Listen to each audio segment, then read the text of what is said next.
All right, so we'll look at another drill here, and we'll use some different weighted balls to train handling low pitches, pitches in, pitches out, and working on controlling the location of those pitches. So what we have here is the bigger ones are 2 pound, 4 pound, 6 pound, and 8 pound rubber vinyl training balls, and then we have a small 7 ounce one, a bucket of baseballs, and then a basket of tennis balls.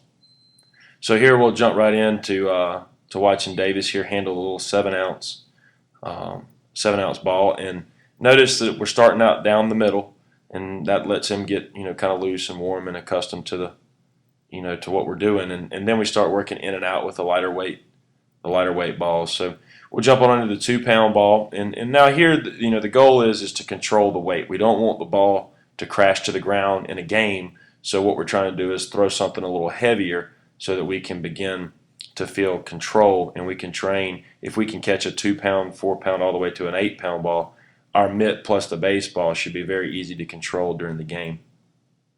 So here you see I'm working him in and out. Now Davis has been working with this particular drill for now 3 weeks, and so we've kind of escalated him up to the 8 pound ball now. So here we'll jump into the 4 pound, and you notice that I'm throwing a little more down the middle, and we're not really focused as much as in and out as we are just getting our thumb under the pitch, catching the ball in the pad of our hands, which is where our fingers meet our palm. And you notice he's really focusing on getting his thumb under. So we're trying to keep our hand in the strongest position, and that is by catching the ball where we just described in the pads of the hand. So here we jump to the 6 pound. This you'll see where the difficulty jumps a little more. So I threw that one in a little low so you can see where he struggled to keep that one off the turf there. And also notice he's throwing the ball back with his left hand, and that adds a little level of difficulty to the drill because it creates a burning sensation more so than throwing it back with the right hand. So he's getting a really good workout in here. Here we'll jump up to the 8 pound ball, and you'll notice that he really begins to struggle with this one. So we're kind of at his max effort. Notice how that ball wants to slide out to his fingertips, and he really has to use his fingertips and the strength in his fingertips to maintain control. So then we'll back down to a baseball, and these actually it'll feel light as a feather when you move right into the baseball. So notice how much control he has over the pitches I'm throwing in there, and I'm about 10 or 12 feet out from him.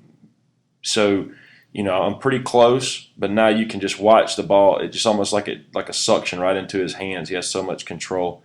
Here I'm throwing a breaking ball. This is simulated from a right-hander. Just has a little bit more looping pattern to it. And you see how you really got to work to get out and get that pitch. So here we're working on the finesse part of receiving rather than the strength part. So we'll throw a left-handed curveball in here, and notice how he's anticipating getting outside of his frame and making sure he gets around the pitch and catches the outside of the zone. Again, you can refer back to the website for more detail on where to catch the pitches.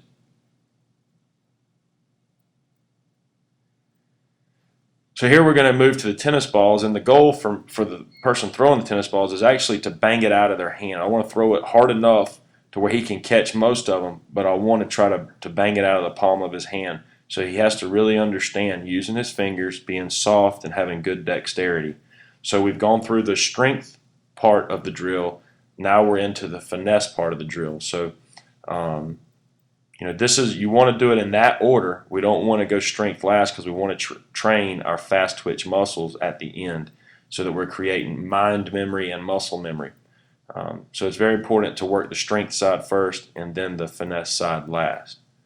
Now here we're just running through a simulated bullpen, just allowing him to handle some low pitches. Right now I'm just throwing a four-seam fastball in, nice and easy to the outer third, and letting him react with his ankle sway and handling. Here I've moved to a two-seam pitch, or some people like to call it a sinker pitch. Get a little action, let that ball fall down or run back into what we would call running into a right-handed batter, and let him determine whether he wants to go thumb down or catch the outside of the pitch.